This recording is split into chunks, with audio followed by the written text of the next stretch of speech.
Oyog'ingiz ostiga qarab yuring. Ba'zan bu yerda murdalar topiladi.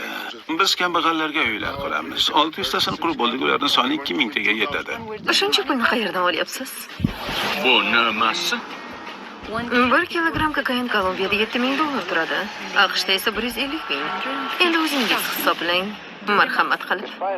Shuncha harakatlarimizga qaramay, kokain kontrabandasi dahshatli ko'rsatkichda. Sen o'zingning sirlaringni aytib bersang, men o'zimnikini aytaman. Ikkingiz ham bunda aralashgansiz. Buni maqabadagi do'stlaringizga ayting. Albatta. Dada, sizda pul bor. Biz bormiz. Sizga yana nima kerak? Shuhrat. Butun Kolumbiya aholisiga murojaat qilaman.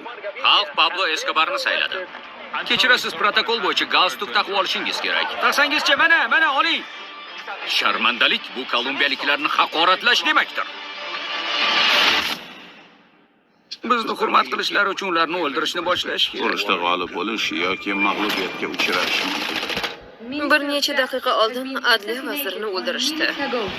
Atigi 1 milliard peso. Atigi 1. Bu haqorat.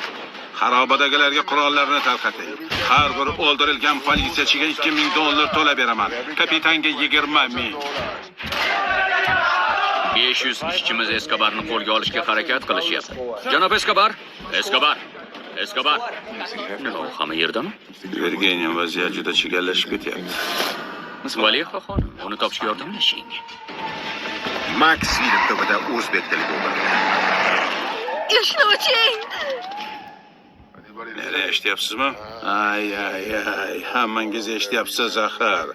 Unda diqqat bilan eshiting, oldin sizlarni o'ldiraman, keyin esa xotiningiz va bolalaringizni va o'lishingizdan avval qonga belanib yotasizlar.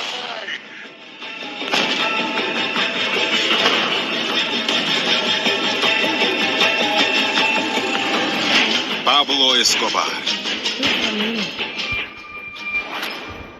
Hali ham uni sevasan.